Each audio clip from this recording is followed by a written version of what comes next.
but because Putin knows that no people will choose to live under his bandit rule unless forced to, at the barrel of a gun.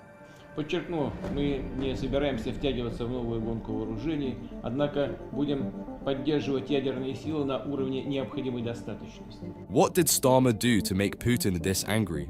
Putin just showed the world how weak a leader Starmer is. This act of global humiliation didn't come unprovoked. Starmer has used every opportunity to take jabs at Putin. Now, Putin had enough and inevitably fired back, proving that Starmer is all talk, no bite. This brutal statement might seem out of the blue, but the tensions have been building up to this moment for a while. A constant back and forth between Starmer's harsh words and Putin's even harsher warnings to the West. You might be wondering, what was the final straw that unleashed the Kremlin's anger? He is the first British Prime Minister to mark Armistice Day in France since Winston Churchill. A poignant show of solidarity, renewing European relations. On this day of customary commemoration and silent remembrance.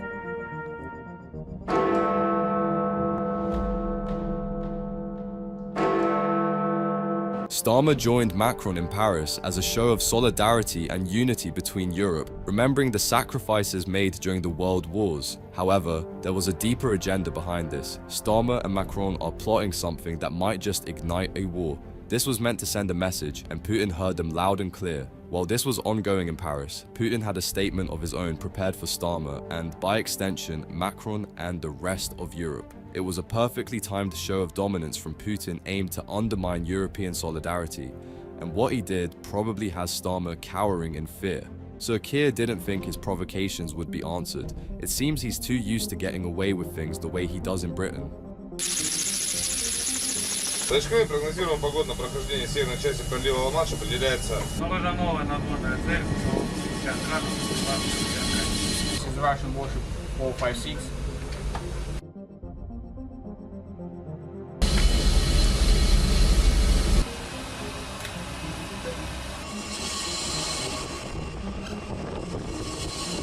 Подразделению АТД готовность номер 1. Starmer and French President Emmanuel Macron vowed their respective nations will support Ukraine for as long as necessary to thwart Russia's war of aggression.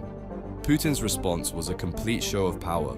He deployed Russia's most modern frigate to taunt Britain and France. Only weeks before this, Putin carried out another exercise that, believe it or not, was much more threatening than this one. He basically threatened the entire world in a way you can't even imagine. As for this vessel, the Russian Northern Fleet ultra-modern frigate Admiral Golovko is armed with hypersonic Zircon missiles. These projectiles can travel some 900 kilometers at several times the speed of sound, making it almost impossible for conventional air defense systems to shoot them down. It wasn't just the vessel either. Putin's statement included Russian troops as well.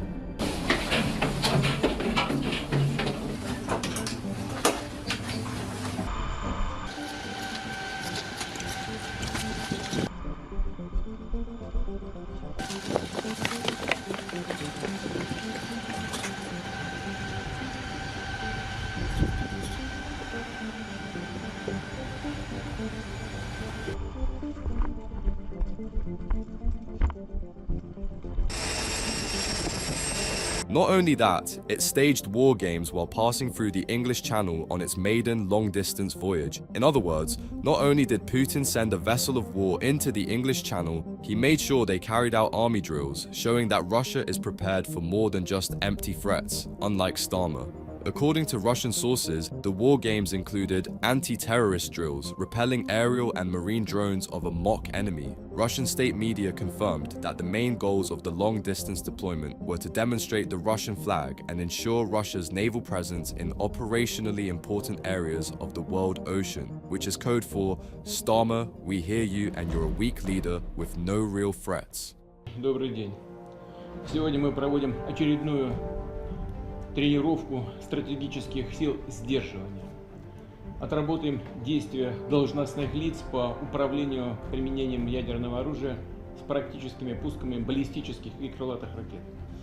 Сразу отмечу, что Россия подтверждает свою принципиальную позицию о том, что использование ядерного оружия является крайней, исключительной мерой обеспечения безопасности государства.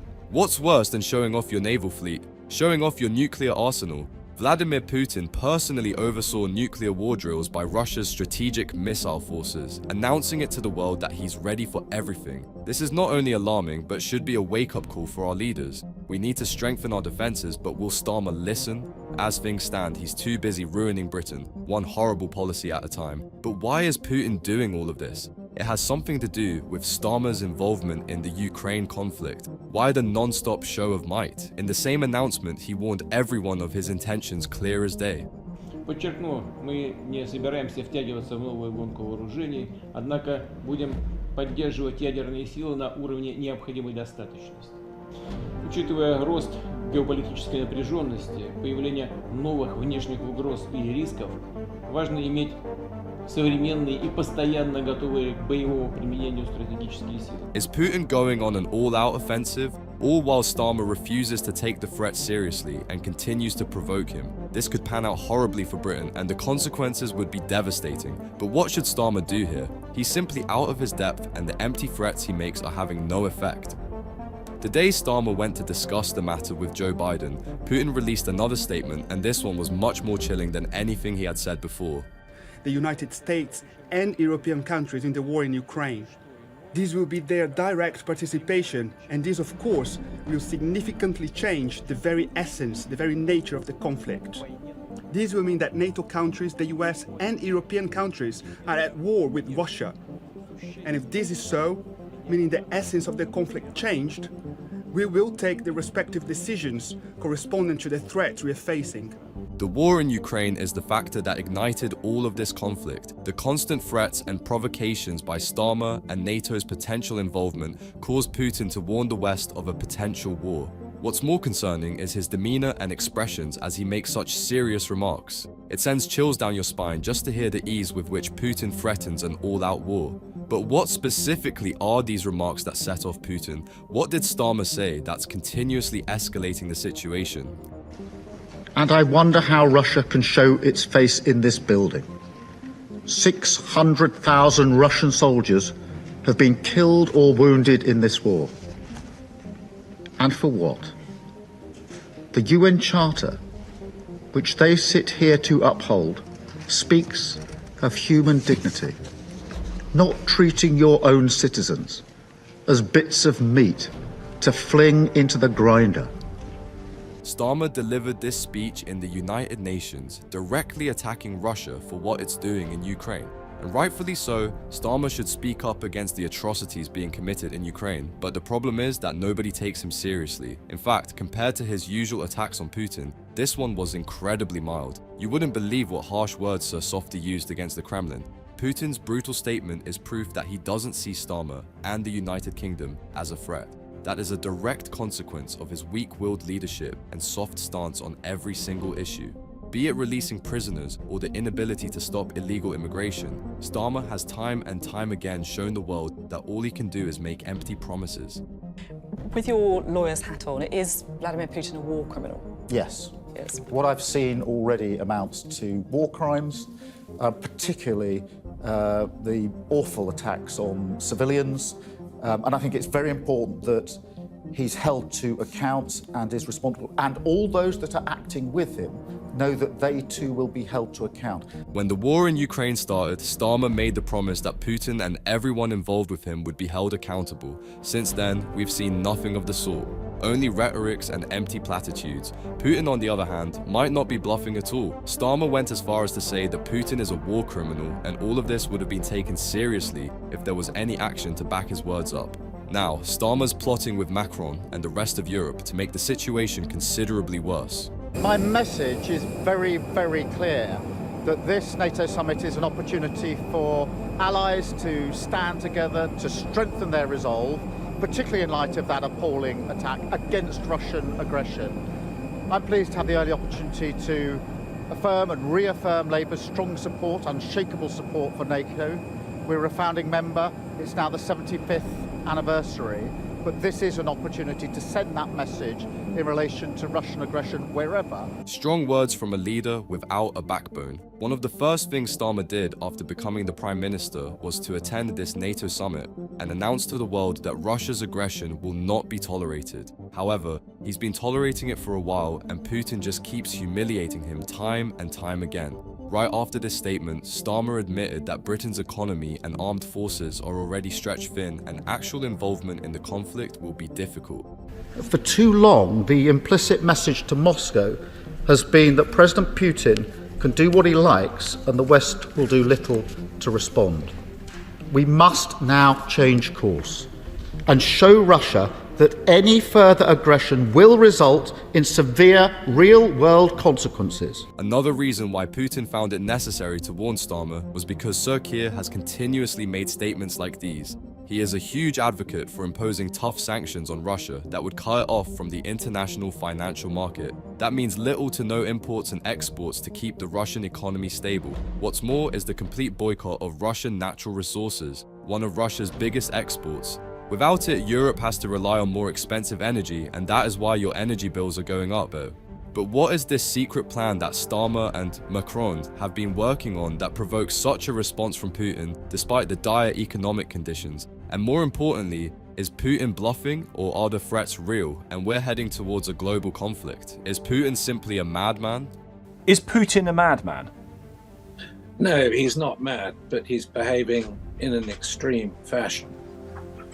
Does that mean that the threat to war with the West is a bluff? It doesn't mean it's a bluff, because Russia already thinks it's at war with the West. That's the former head of MI6 saying that it's anything but a bluff. Starmer and the West are forcing him to behave erratically out of desperation, and we might just see Putin's fall before the end of his decade. Putin mocked Starmer for his supposed hypocrisy, suggesting that his real aim isn't peace but the expansion of NATO influence. He considers Starmer naive because the Labour leader fails to grasp the broader implications of the West's involvement in Eastern Europe.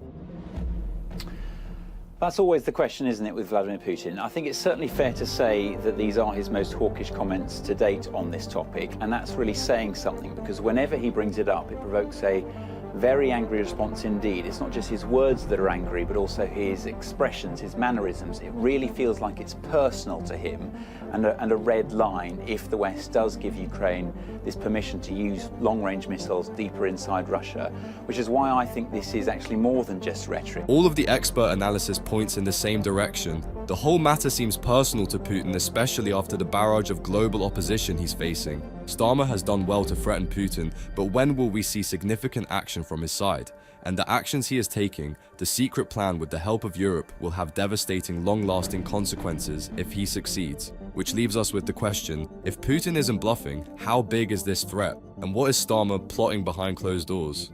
They've been plotting, so like a last-ditch plot to derail Trump's efforts to scale back American support for Ukraine. Now, we don't really know what Donald will do. What I would say about Donald Trump, yes, a lot of his campaign was based on, I'll stop throwing billions at Zelensky. Starmer and Macron have been trying to convince Biden before Trump takes office to go ahead with an offensive plan against Russia. They want to escalate things because they know Trump would take the peaceful route and might just succeed in bringing peace.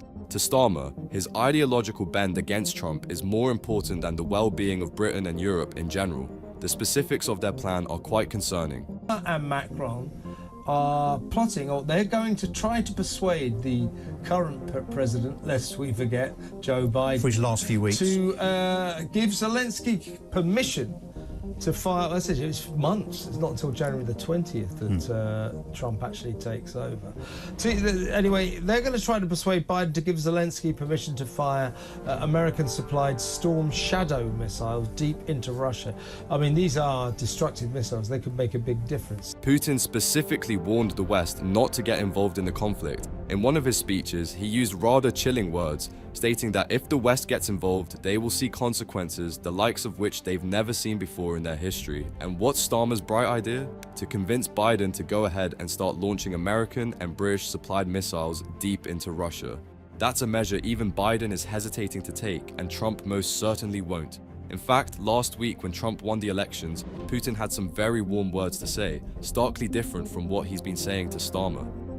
It's as if, particularly with this Biden plan, that Keir Starmer's going to use this next 3 months to undermine President Trump. Yeah. That's not wise, is it? Well, given that the special relationship, so-called, is on tenterhooks because of the way that the likes of Angela Rayner and Yvette Cooper and David Lammy, etc., have spoken about Trump in the last few months and years, you would think that Keir Starmer now would do anything he could to try and mend that relationship before Trump actually becomes president. It's a direct undermining, and that would spell disaster for Britain's relationship with the USA and Russia. Do you think that's a smart idea? It's good to oppose Putin, but doing so in a way that might ruin our relations with the next president of the United States sounds incredibly risky. Starmer seems to be incredibly confident, but it also looks like he has no idea what he's doing. But what I think he means is this. If you continue to fund the Ukraine war to the tune of £500 billion, which is what all of us now, Britain, America, and certain other European nations, not all of them, have spent, what will happen is stalemate. We're now getting towards year 3 of this conflict. You will see stalemate continuing and continuing. Starmer's approach seems to be one of escalation and powering more resources into the conflict while Britain suffers. Remember how he rants about the economy being a mess and how we can't even afford to give the pensioners their fuel payments? Yet he seems to have no problem funneling billions in Ukraine. When will Sir Keir make the British public his first priority? But he's also he was playing to his left-wing crowd, which is to say, I'm going to support hundreds of Labour activists to go to the US. That's all part of his kind of ideological approach to everything. The other reason for Starmer's misjudgment here is when the President of the United States becomes Donald Trump in January next year, you're going to have this huge problem of trade. So Trump has said that he's going to impose tariffs on goods from other countries into the US. Starmer is playing a dangerous game at our expense. He's trying to appease his left-wing crowd, but in the process, he'll end up souring the relationship with Trump and the USA. It'll only end in more taxes and economic burdens on British companies, and we'll have to pay the price while Sir Keir continues his virtue signaling. But there might be hope to solve the conflict, as Putin himself has shown a very positive attitude towards Trump. What he said about his desire to rebuild relations with Russia, to facilitate an end to the Ukrainian crisis, I think this deserves attention at the very least, and I would like to take this opportunity to offer my congratulations on his election as President of the United States. Not only did Putin congratulate Trump, he showed interest in negotiations. That's because Putin takes Trump seriously and sees Starmer as a joke. While Starmer parades around Europe, he is met with brutal statements and humiliation from all ends, especially from Putin. Trump, on the other hand, earns respect. That's the difference in the caliber of both leaders. Trump puts his people before any ideological nonsense, something Starmer struggles to do. Perhaps the United Kingdom needs a leader like Trump as well, and perhaps we can get one if we expose just how useless Starmer is. That's something you can play a part in by liking the video and subscribing to the channel.